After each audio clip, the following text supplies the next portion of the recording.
Momento do Esporte.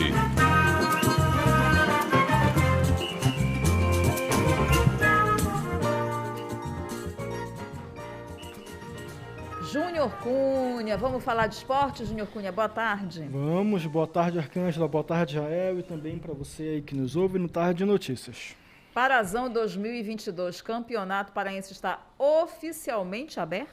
E isso, ontem à noite, na Estação das Docas, no Teatro Maria Silvia Nunes, aconteceu a cerimônia de lançamento da competição de 2022. E aí estiveram presentes dirigentes, alguns treinadores dos 12 clubes que vão disputar o Parazão deste ano. Competição que, mais uma vez, vai ter aí o patrocínio do governo do estado e também do Banpará e da Funtelpa. Ontem também a Graciete Maués tomou posse como presidente interina da Federação Paraense de Futebol. Ela fez um discurso falando que está chegando para quebrar os paradigmas do futebol, né, sendo aí a primeira mulher a presidir, a comandar a Federação Paraense de Futebol. Ela já era a primeira mulher a presidir um clube da capital paraense, agora ela assume aí no comando da Federação Paraense de Futebol. Graciete também falou que pretende fazer essa gestão, mesmo que de forma interina, com muita imparcialidade e uma gestão transparente, a fim de melhorar o futebol paraense nesse período em que ela vai ficar aí na frente da entidade. Agora, Júnior, não é transitória essa passagem dela e até a eleição? É, até a eleição. Agora, a questão é, quando vai ter a eleição? Esse que é o grande dilema que todo mundo está se perguntando. Ontem, lá no evento que eu estive presente, eu cheguei a conversar com algumas pessoas ligadas à federação, cheguei também a conversar com o Paulo Romano, que estava por lá, que é um dos candidatos à presidência da federação, inclusive foi a chapa dele que foi impugnada, entrou com a ação para suspender a votação. Algumas pessoas falaram que não tinha perspectiva de data. Paulo Romano foi bem direto ao dizer que ele acredita que pelo menos um mês para a Graciete sentar na cadeira e começar a discutir sobre a nova data da eleição. Não deve acontecer antes de março, deve pegar lá para a parte já final do Campeonato Paraense.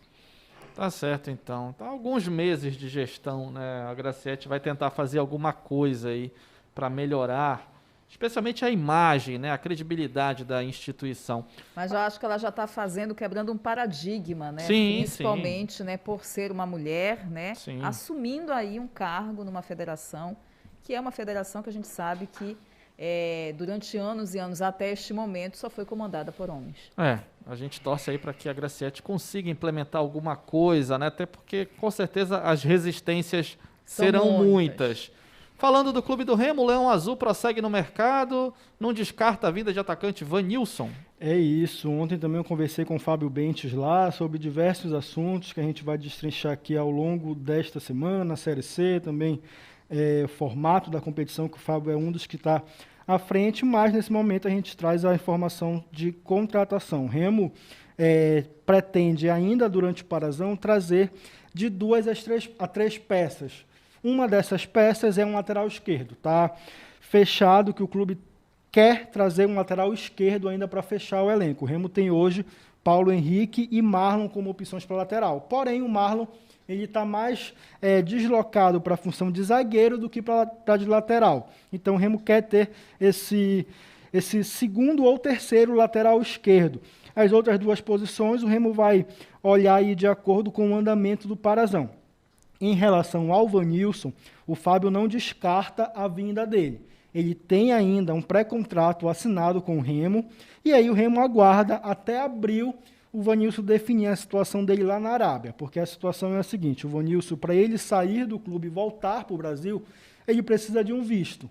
E esse visto ainda não chegou. A questão burocrática lá está atrapalhando a vinda do Vanilson. Então o Remo fechou o pré-contrato. O Fábio, neste momento, entende que ter o Brenner e ter o Elton como centroavantes é suficiente para esse primeiro momento da temporada. Então, até abril, quando eles esperam que o Vanilson vá resolver a situação, eles não vão para o mercado atrás de um terceiro camisa 9.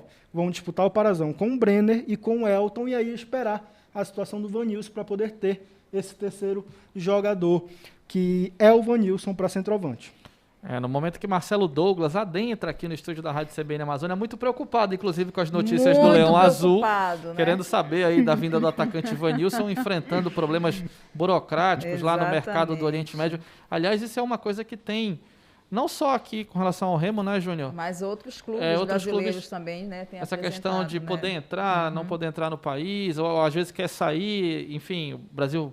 No ponto de vista internacional, né, Arcângela, ficou um pouquinho mal visto ultimamente. E aí a gente pode dizer a relação com a Covid-19, né, essa questão toda também, enfim, vacinação, política do Ministério da Saúde, exatamente. Enfim. E o Paysandu, meu amigo, com problemas para estrear no Parazão, por quê? Com problemas. Ontem também eu conversei com o Márcio Fernandes, ele conversou com todo mundo. Ele aproveitou, foi colher na fonte. Que estava lá, conversei com todo mundo. Vou te fazer só uma pergunta, além desse do Paysandu. Teve, assim, um coquetelzinho? Não teve. Não teve. Então, infelizmente não teve. Essa foi a parte baixa do evento de ontem. Mas eu aproveitei para conversar com todo mundo, literalmente, ontem.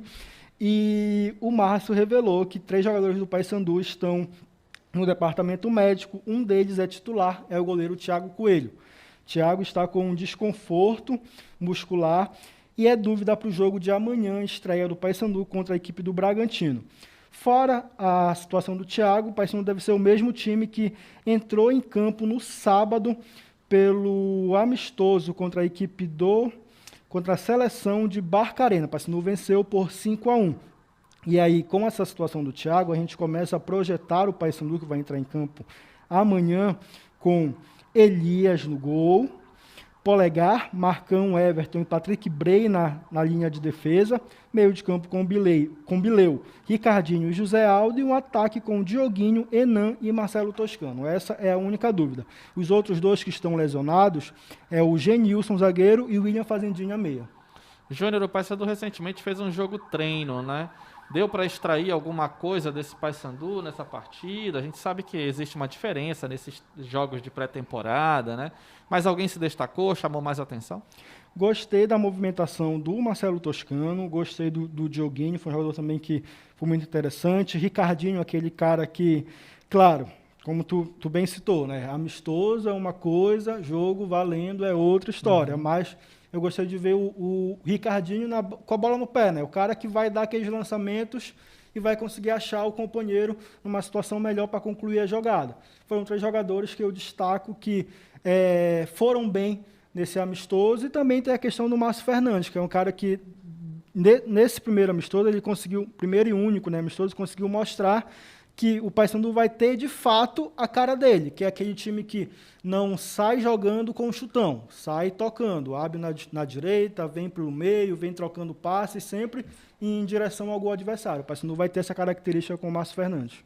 Quem está muito interessado no time do Márcio Fernandes é o xará dele, Márcio Cavalcante, atento aí às notícias do Papão, preocupado com esse bicolor nesse ano de 2022, que está só começando a temporada, Arcângelo. Exatamente. Olha, também tem a questão lá do julgamento do caso Tapajós, que foi adiado, é isso mesmo? Foi adiado. Ontem à tarde, Tapajós, 5 da tarde, Tapajós ia ser julgado pela suposta escalação irregular do técnico Arthur Oliveira em 2021, no ano passado, no Parazão, que o Carajás acabou denunciando a equipe do Tapajós, onde o Carajás alega que o Arthur saiu do Castanhal, teve a rescisão publicada no BID, e quando ele estreou no comando do Tapajós, o novo contrato com o Clube de Santarém não havia sido publicado no BID. Então havia essa irregularidade na escalação do Arthur como técnico do Tapajós. E aí ontem o julgamento estava marcado, mas acabou não acontecendo porque um dos auditores do Tribunal de Justiça Desportiva do Pará pegou Covid. Então ele foi afastado. E aí o julgamento foi remarcado para a semana que vem. Então é mais uma semana aí para o Tapajós ficar nessa apreensão de saber se vai disputar o Parazão ou se não vai. Já teve o primeiro jogo adiado, que seria amanhã contra o Independente, passou para a próxima semana, para o dia 2 de fevereiro, e agora vai ter que esperar também a situação do julgamento. Rapaz, é incrível. Esse pessoal lá de Santarém, Tapajós, São Raimundo, criar imbróglio jurídico com o STJD.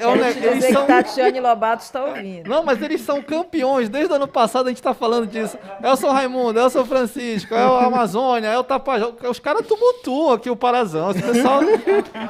Alô, Tatiane Lobato, o pessoal de Santarém. Poxa, o Parazão precisa começar. Aí, né? Olha a moral aí. O Parazão precisa começar. Júnior Cunha, meu amigo, muito obrigado pelas informações aqui no Momentos do Esporte, agora 4h44.